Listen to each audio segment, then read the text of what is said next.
Hello and welcome to this edition of Diaspora Central SpotLight. I am Gil Ingles, and with us today in the studio, ladies and gentlemen, yes, it's one of Netflix's mega star. Sing on! Yeah, that's right. Mr. Vocals, Mr. Baritone, Houston's finest. Yeah. Quinton Sampson is in the building, ladies and gentlemen. Yeah. We got a you. croomer here. Hey, it's funny that you say that because Yeah. For a while I didn't even know that word and what it really meant, you know. Right. But I met a lot of people that are like really into music and just very old school, and they're like, "Oh, you're a crooner." Yeah, man. And I was like, "What's a crooner?" Yeah, yeah. You know? Yeah, that's Now I'm proud to be bro, that's a real compliment. That's like you sing, you really sing. You're not just you sing. You music. You vocals. That means you vocals. You real. That's what that is. Thank you. I appreciate that. Yes, sir, man. Man, because it's like everybody sees you and it's like that baritone, bro. You know, yeah, my natural speaking voice is baritone. When I was in choir and like jazz performance choir and stuff like that, I was in the tenor section. Right. But my vocal range goes into the alto and the soprano. Oh yeah, we checked out on some of those songs, man. Pressure. Pressure, yes, that's the new release. That is the baby. Pressure is a baby. It came out 11/22. It's a future-based EDM R&B pop collaboration. Yeah. With a EDM DJ here in Houston, and I'm getting a visual ready for it. Yeah. I actually am editing it myself, at least because the official video is not ready yet, but I've still been shooting visuals. You gotta get something in there. Yeah. That song is too hot to sit anyway. Playing around with some drone footage, stuff like that. Hey, it can't sit. Yeah. But listen, this is Diaspora Central, man, the place where we have the conversations from inspirations to aspirations. So today we are going to talk about Quinton Sampson, what inspired him, what has made him, and where is it that he is going. Can we do that? We can do that. All right. So where are we starting? Yeah, welcome to Diaspora Central. Y'all.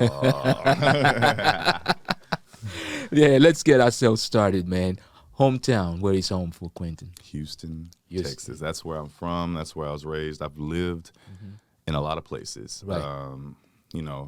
For a while I wouldn't go too far from Texas. So I was living in Dallas. I was living in Louisiana. Okay. But more recently I lived in Los Angeles. Okay. And that's really like me being out there and doing that is what got me to the Netflix series. Yeah. Because I had the opportunity to audition and stuff like that. It's also where I was able to meet an Afrobeat artist from Kenya, and I put out a collaboration at that time. Got you. Afrobeat collaboration was nice. Yeah. Who was the artist from Kenya that you met? King Kanja. All right. And what was the name of the song? Wave. There you go. Wave. And that was your first experience into Afrobeat. Yes. Yeah. It was cool. And so the producer's name is Sam Clef, and he's also the way that song was presented to me, I was really able to vibe with it. It's like I don't want to do anything that's not authentic. Yeah. So I wouldn't have done it if I didn't link with them. I wouldn't have done it on my own. Yeah. If it doesn't reflect the culture and its authenticity, it becomes kind of corny, right? Kind of funny.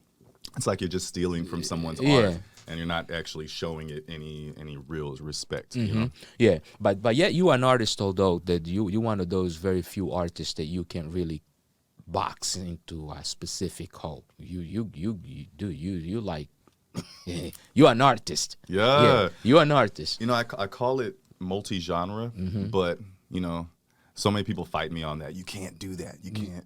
Yeah. You got to pick a lane. And I'm like, why? Why do I have to do that? Yeah. Like you said, I'm an artist. Right? Yeah, you're an artist, man. You're a full-blown artist. So what schools did you attend? Well, I went to Elkins High School, actually.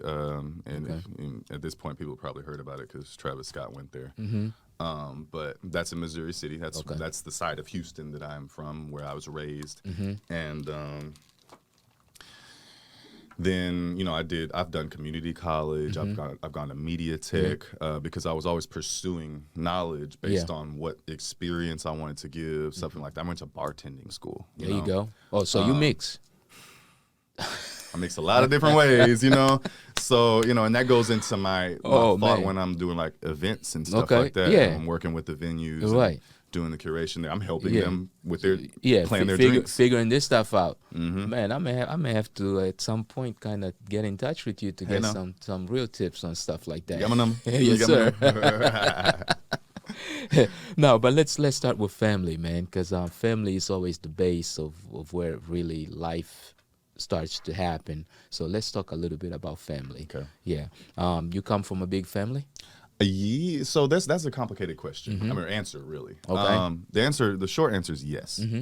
Okay. How many siblings? Okay. Yeah.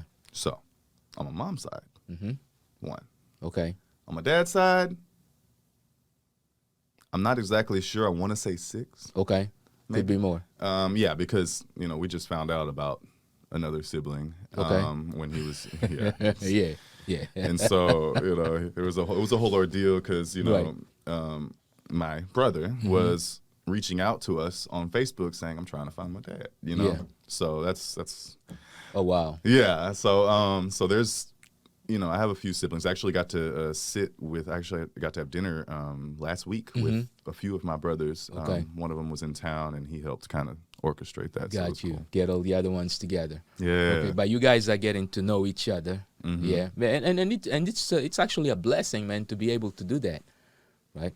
Yeah. No, seriously, because and for me that's a sensitive area because I felt disconnected from a lot of my family. I felt like I wasn't.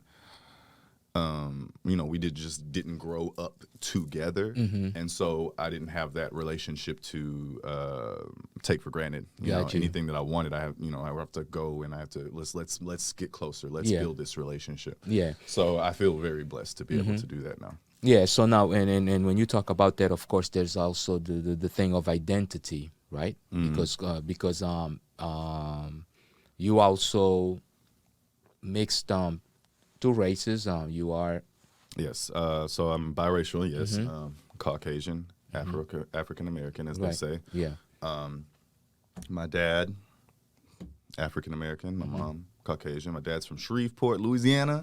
My mom's from Port Arthur, Texas. Okay. There's a whole lot of country in there, yo. A whole lot, yo. A lot of diversity. Yeah. But there's one good thing, like. Throughout all that diversity, there's one thing I think that connects all of that, and that's really soul. A lot of soul. Definitely. It's weird because, I pull different things from different places. My dad listened to a lot of Al Green and Temptations and more like funk and blues and stuff like that. My mom had me listening to that, but had me listening to like the Beatles and Creedence Clearwater Revival and just like Jimi Hendrix and things like that. So and like musicals and stuff like that. So my affinity for music comes from a broad exposure. Yeah. She also had me to a lot of genres, lessons and stuff. Yeah, a lot of genres, and which is good because it shows a lot on your musicianship today. Yeah. Oh yeah, definitely. Yeah. So you go high school. After high school, of course, colleges. You do bartending school. Eventually, music at some point. Well, no, I was doing from the get go was already somewhere, right? Out of the gate, I almost signed a. I can't say too much, but out of the gate, out of high school, I almost signed a Rap-A-Lot. Oh wow. I was going to be on the first group on the Southern Empire label. Actually, we were the ones that came up with the name, for that with Jay Prince Jr. In his dorm room. Wow. So, but that was like my first sort of introduction to record labels and being around that kind of group or whatever. I'm a singer, Yeah. And I didn't sign with them, but I was, I was doing shows and I made a lot of friends. You were part of the family. Yes. Yeah, you were part of the family. You roll with the family. Yeah. Yes. Definitely. So as an artist, actually, let's take a break. Okay. Because I want to take a look at some of the content, because people, they need to see what is it that you're all about, because sometimes our conversation can be great, but the visuals make it even greater. Yeah. Oh yeah. So any videos, one video that you want to yeah, we can go with my my EP has been out for a while, so we can my lead single from that was Here Right Next to Me. And that's on YouTube. We can show that. And it's a pop R&B kind of mix with a little bit of I want to say it has like a Michael Jackson feel. There you go. So and that's again the title, Here Right Next to Me. Yeah, Here Right Next to Me by Quinton Sampson. Yo, right here on Diaspora Central. We'll be right back. You know I want it. It's all about you. There's no place I'd rather be. Hey, the only thing that matters is what's right next to me. So good. Even though the world's getting crazy, the only thing that matters is what's right next to me. Ooh, that's my favorite. This one I don't play with. That's what I would say if you could caption my face. Yeah, feels like magic. Yeah, a wonderful habit. Ooh, you're like a thermostat for my energy. You're all the company I need. Please. And we are back. For those of you that just joined us, you are now tuned into Diaspora Central Spotlight with Gil Ingles, and our guest today is Quinton Sampson. Yes, the R&B, pop, hip hop. We just found out too. It's a lot, Afrobeat. The artist, yeah, Afrobeat. Yeah. Yeah. Now, you were talking about being part of a family that has become the pillar of Southern music. This is the home where groups like Ghetto Boys came from. Right? Right? History. Yeah, this is good history. That was definitely my introduction to professional music. Being in the industry, not saying, "Oh, I want to do music," right? Or I'm an artist, and being someone that's just in the studio all day and taking pictures. It was, we were doing things ourselves. We did, I did when the All-Star Weekend came that year, I performed, and it was my first time being like, the all the stuff that people want to do, getting clubs free, right? That's your introduction into the music industry, and then the entertainment industry, the music business also, I'm sure. Yes, and it was interesting because that's not your only stop. Right. I had, and when I went to Dallas, I had a manager. Okay. I just got out of a 6-year recording contract with an independent label that's based here in Houston. Okay. And that was at the beginning of this year. I know we're almost in 2023, but for me, after 6 years, and a whole catalog gone, that seems like it was yesterday. So you left the catalog. Okay. That was part of it. So that was part of, so that was pretty much somewhat close to a 360. Yes, actually. Absolutely. Absolutely. I don't mind saying that, Yeah. Which is, that's true. That happens. It's Which part is, of this business. I thought we would have, and it's a bittersweet, I'll be careful with what I say here, but it's bittersweet because when I was looking to leave the contract, the agreement that I had, what I wanted to do was to be able to push our music that we worked on. It's like, no, I just need creative control. Right. I will push our stuff, right. But apparently they didn't see it that way, way. and that's right. fine. And I say that because I was doing most of the pushing. Right. Okay, I need to be careful. Okay. So you felt that you were more engaged into, and you, of course, for someone who has been based on creating for quite a while with that much experience, also your vision of where you're trying to go and be could be a lot clearer, maybe, than the team that you were working with.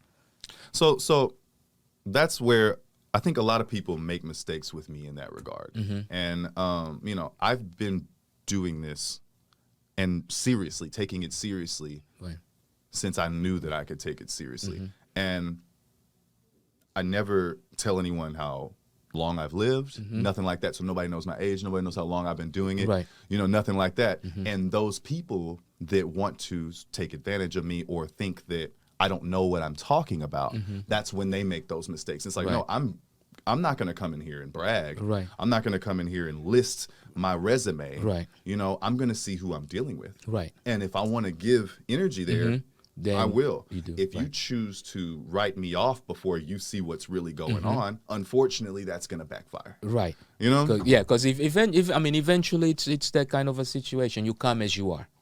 Yeah, you come as you are. Yeah. Yeah. I mean, especially, you know, you don't, a lot of, you know, people get in the industry, there's this perception that you have to make it look like you made it already. Yeah. Or you're doing something, or, you know? That's, if you want to do that, you know, it's something. it is, and it's expensive to keep up. You Right. know, It's something. so something. you know, I'm looking, you know, on a personal note, I'm looking to add that authenticity to the industry if I can, Yeah. and find others that want to do the same and give them permission. Right. You know, To do so. because people think that they can't. Yeah, indeed. Yeah, and empowerment, I think, is one of the things that a lot of artists are now starting to realize that, you know what, in all honesty, if we empower each other, we can actually go a bit farther. Yeah, which is something in which, you know, the industry in a way has sort of taken advantage of that, because they've always known that artists don't really empower themselves a lot. What they do is they depend on the specific labels and things like that to kind of move things forward. But And competing, they shouldn't be competing. right, it should be an empowerment mission. Yeah. Now, so the first time you actually hit that big stage, right? It was here in Houston. You said, I want to say, yeah, my first big stage probably was that All-Star performance. how did you feel? Because it was in a place called the International Ballroom, Yeah. and it was, you know, it was a big place. Yeah. That was, you know, I didn't really know what it was at the time. Right. You know, Yeah. I was just like, you know, You were I just doing it. Yeah. Now, when I also did Kwanzaa Fest. Okay. Several years in a row in Dallas. Yeah. We're talking about 25,000 plus. Oh yeah. And, you know, I didn't even know then, like, what I was really doing, because even then you had to get on that show, even though they weren't paying, you had to, there was Work a screening it. process. Yeah. They wanted to hear your music. Right. Why should we let you on this show? Right. Because I'm sharing the same stages with major artists Right. on this, and it's a 3-day event. Yeah. You know? Yeah. So that was, I'll say that was probably a big turning point for me, because at the time I was also making my own like CDs and like putting my artwork on there and Yeah. signing them. You know, they're kicking me out because the crowd's not paying attention to who's on stage. They're trying to get the They're getting CD. you. Yeah. Yeah. So that was really cool. So that Kwanzaa Fest, Harambe Fest, that's something that was going on in Dallas that really like elevated my stage and performance. And then in Houston, especially while I was with this label, Yeah. I started working with a 17-piece band. Okay. Whoa. Full horn section, guitars, piano, drums, background That's a singers. big band, man. 17 yeah. piece. That's big band.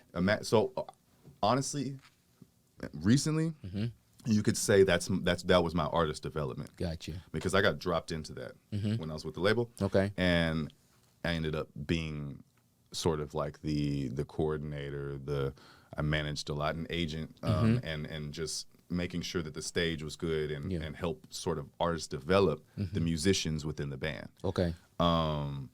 But it gave me so much perspective, because one of my goals was to do big band stuff anyway. I just thought I wouldn't be able to do it until I got to a certain Got you. You Certain know. level. Yeah. Yeah. So, and I still have stuff with them, and I will be producing something with them soon. I'm not going to announce anything just yet, but Got you. You're working. You're busy. Oh yeah. Yeah, you're Oh, busy. Now, for the work that you mentioned your catalog, and you mentioned having to leave the catalog behind. Now, of course, you know, always right now may look like you left it behind. Eventually, there always come terms in which you guys will be able to negotiate, and we definitely rooting that eventually you guys negotiate, because at the end of the day, quality music is timeless, right? So regardless of when it's gonna get released, quality music is timeless. It probably won't get released. Yeah. You know, I wouldn't want to finish. I would want to finish it if it was going to get released. But honestly, the reason I was okay with that is because, and I knew it was a possibility. Okay. I want it to be free. Gotcha. I can make more music. Yeah. You know what I mean? And I had to remember that. It was like, no, I'm going to make better stuff. Yeah. You know, the reason that I left was because I felt creatively suffocated. Gotcha. And there was so much stuff that I couldn't do. There was so much stuff that made me not feel like myself. So I realized I operated better with people that helped me have that healthy culture. Got you. So I didn't realize how important that is in business. Yeah. It's someone mentioned something to me, I think it was several years ago. And what they said to me was this person has been an ambassador to the United Nations. And what he said for our country, to the United Nations, I don't want to mention the name.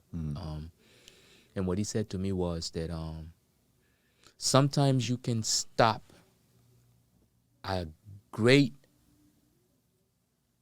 idea from becoming just based on what you respond once the great idea is put out into the space, right? Whoo! And for a lot of creatives, a lot of times I feel that that's one of the things that they fail to watch out for, is understanding the energy and what is being said and how they can take it and what is it that they can take and leave. And a lot of times they find themselves in positions in which they take and what they take and then they realize that, oh my gosh, this was so toxic because it just killed the entire dream. But liberation is definitely the peak that an artist can have. That's the place where you can now create, evolve, and bring with you the things that you want to bring with you. And you have a lot of good things that you're bringing in. Yeah, I mean, and honestly, I didn't even know there's like a recovery period. You know, Indeed, you have to. Well, I had to. You have to mourn a little bit. Exactly. Yeah. 6 years is a long time. It is. Yeah. And being getting back into the mindset of being free and being able to do what I want to do. Yeah, yeah. So let's go ahead and take another break. Go into another one of your videos. Which one do you want to take a look at now? This is a ballad from my EP called Good Stuff. Good Stuff. Good Stuff. So let's go into Good Stuff by Quinton Sampson right here on Diaspora Central Spotlight. We'll be right back. I love it, babe. I want it, baby. Ooh, ooh, ooh. Damn, I wish you were a dream, 'cause you're just too real for me. I wasn't quite ready for that true, real emotion you got. Wondering how I survived all this time without knowing that part of me you set free, without knowing I needed to be released. Inception rules apply. Chocolate vanilla skies swirling you all up in my favorite cup. I just can't get enough of that good stuff. Stuff that makes me draw your bath. Rethink life a different path. Good stuff, good stuff, good stuff, good stuff. We're back. For those of you that just joined us, you're now tuned into Diaspora Central Spotlight. Yes, Quinton Sampson is in the building. Yes, thank you for having me. Yeah, that video was fire. I appreciate that. Yeah. That was you know, that was with the label. That was one of our bigger sort of film projects that we took on for the video, because we went to 3 different cities to film. Right. We did Houston, we did Austin, and we did San Antonio, and because we wanted to, you know, show love to Texas. There you go. There you go, man. This is a country in itself. I tell people that all the time. Before you come to Texas, you need a passport. Seriously. Yeah. You can go anywhere else and drive a few hours, and you'll cross many state lines. You come here, you can drive 12 hours and still be in Texas. Man, yeah, tell me about it. It's crazy. I done that kind of drive and trying to figure out where the border is. Yes, indeed. Now, you have a lot of good things coming up, man. Up and coming, good things. You're working on a lot of stuff. So let's talk a little bit about it. Of course. Well, so I know I've been talking about my EP, but my single that I'm pushing right now, before we get these other ones out, is Pressure. Okay. And that is a collaboration between me and DJ artist Genderbender, and it's a future-based EDM R&B pop kind of collaboration. The only vocals that you hear on it though are mine. The EDM collaboration, that's what comes from artist, DJ, and producer. So with that being said, the music, for those that don't understand the lingo, so the musicianship, the music part, is the EDM part, right? Is the collaboration, right? The vocals, that's me. It's all you. And we wrote it together. So it's still a baby, but I'm saying that because I'm editing visuals right now. Yeah. We have not shot the official music video yet, but I'm going to be putting out a lot of visuals. I even doing a version that's specifically for Houston. Okay. It's more, it's a little slower if you catch my drift. That's something I'm working on now. I shot some like drone footage with my best friend who choreographs for people like Tinashe and Gwen Stefani and stuff like that. Right. And he's also great with videos. So we did some stuff together. I'm excited to like put that out and then get ready to talk about the actual video when that gets going. Yeah. So right now I'm pushing that. I am getting new music ready, and I'm working on some visual projects, and I'm getting ready to go I'm gonna work the Atlanta and Nashville markets. I'm mentioning that because you may see more film related music from me, or certain projects coming out. So got you. If anybody's listening in that area, if you want to lock in, let me know. Yeah, definitely. And not only that, I mean, we also have a lot of audience across the Atlantic and on the other side of the Pacific also, right? Oh, really? So let's talk a little bit about Africa. Please. What are your intentions in regards to Africa? Because Diaspora Central is here to build that bridge and make sure that we can go both ways on that bridge. So when it comes to Africa, some of the things you mentioned, this Pressure. I heard the song. Yeah, that song is fire. Yeah? Guaranteed. Yes, sir. One of the things that I automatically came to mind was, okay, eventually you got to come up with an Amapiano mix for that song. Have you reached out to anyone yet to kind of get that done? Or have you thought about that? I have. I have not reached out, but I have been looking because I want to give the version that, that people can enjoy in each area. So I mean, because I have, my people in Africa, and then that's different. We have East Africa, West. Oh, you got regions. Yeah, you got, because right now you got Afrobeats, for instance, like North and West Africa. Of course, the whole continent, really. Right. But you also have Amapiano, which is primarily Southern Africa, and a lot of East Africa. They do a lot of Amapiano stuff, which is that sound from Namibia and South Africa, and which a few years back used to, I guess, Afro House was really the beat that used to kind of dominate that region.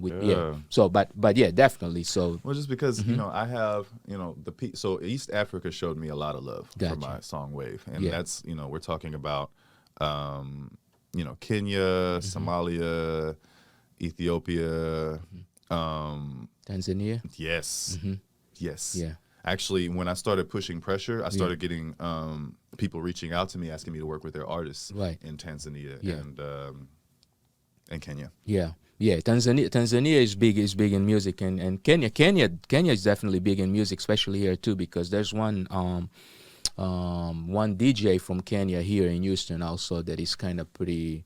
Yeah. Internationally, he's picking up a lot of heat. I can't remember his name like right now. It just went blank. But I'm a DM to you as soon as I remember. Okay. Yeah, I make that note for it. But definitely, there are things happening, man. It's like Morocco. So I don't want to forget to mention other places, but it's like we talk about East Africa, also South Africa, Morocco. Yeah. Those are places, and Senegal. Those are places that have shown me love. So I want to Northwest Africa. Because that's. We're talking about Africa, and then there's other. So I should mention that one of the reasons I'm so adamant about reaching everyone is because of the Wave song that helped me get in touch with people in Africa and UK and stuff like that. But when the show came out, people started reaching out to me from everywhere. Right. Philippines. You're an icon at that point. You know, I'm you're working global. on it. No, you're global, dude. I'm telling you right now, you're global. You're global. Thank you. Yeah. That means a lot. That made you global. That made you a household name. They send out this. I can talk about it now. They sent out like this publicity packet, right? Yeah. When the show, when it was coming out, they're saying, hey, they're kind of, if you've never been on TV or whatever, I guess they prepare you for, hey, people will reach out, people might say things, they may not agree with you, yada yada. There was that, but they also said, hey, this release is going to be released in over 200 countries. Right. Yeah. Right. Yeah. I was like, really? Yeah. Because I've been pushing my career. Yeah. I usually have to pay to try to reach people in other places. So for the first time in my career, I'm being put on a stage where I don't have to worry about the lighting, the sound, the cameras, the blocking, the crew, nothing. Yeah. I just have to go and perform. That's it. They're taking care of the promotion. That's it. That's it. That's it. And I appreciate it differently. Yeah, you got people doing what they do best, and you need to focus on what you do best. Absolutely. Yeah. So they empowering you to be able to be your best. It's crazy how life works because I've been making music, and I thought that I had to have a smash single to get me out. And it's funny because the reason people are finding me now is because I'm singing other people's music. There you go. What? If I had to give it's opening that door. Yeah. Right. That's opening. That basically it's now prying that door completely open. And now you're able to start showing yourself your own skill on your own stuff. And I would say that, like, if I had to encourage someone, I would say be open to how things can happen, but still know what you want. Because what's the saying? If you stand for nothing, you'll fall for anything. Yeah, indeed. So yes, be open, but there needs to be you have to know what you want so that you can take the right opportunities and not, and nothing's going to be perfect. You may make mistakes. Yeah. But you'll be open to those opportunities versus I'll take anything because I want to do it, Indeed. Yeah. So being open is definitely one of those things. So you got a lot of good things. If people need to get in touch with you, how can they reach you? On everything, on Instagram, on Facebook, if you use that, it's Quinton Sampson, QUINTON SAMPSON. That's on YouTube, Spotify, all the streaming channels. The only difference is TikTok, which is I am Quinton Sampson. There you go. Somebody took my... Yeah. and your website also, QuintonSampson.com. Yeah, and people can check out because that's what's going right on the ticker. So what you see on the ticker is exactly what it is. And remember, in case you do forget for any reason, you can always reach diasporacentral.net and we'll be able to direct you right to the right spot. So, Quinton, anything that I should have mentioned or should have talked about that I didn't talk about that you think that either your fans or our audience should know? About me? No, we talked about pressure. We talked about the EP visuals coming. Yeah, the moves coming. And until I have those official release dates, I'm good. But in summary, in terms of anybody that needs to be introduced to me, my name is Quinton Sampson. I am a singer, artist. I do a little rapping sometimes. I'm getting attention for winning a Netflix series, singing competition series. Sing On, Love Songs is what I was on. And I am, I have an EP out and I'm releasing new music. That's what's happening. And I'm actually, the music that's coming out, most of them will probably be team-ups, collaborations with different people because I desire to really blend genres and connect people. So I'm going to do that through my art. That's how that's going to happen. There you go. So for those of you who are artists and many of you probably looking for that real collaboration, that one that brings that true essence of what musicianship is all about, real vocals, and I'm talking real vocals. Just check out the man's catalog. It's available on YouTube and it's available on his website. Check it out. Yes. You know how to reach the man because he's definitely here, man. Listen, best of luck. I appreciate you taking time to come out, and remember, this is home for you. At any point in time you have anything going on, you can always reach out to Diaspora Central and say, hey, Gil, this is what I got going on. Help out on whatever we can help out. We're definitely going to do it. Thank you, brother. Yes, sir. Yeah, thank you. Thank you for coming through, and for those of you that took a few minutes of your day to kind of listen to this conversation, remember, give your best, be open to what is being given to you because you never know where it's going to lead you. So until next time, take care of yourselves and each other. Peace.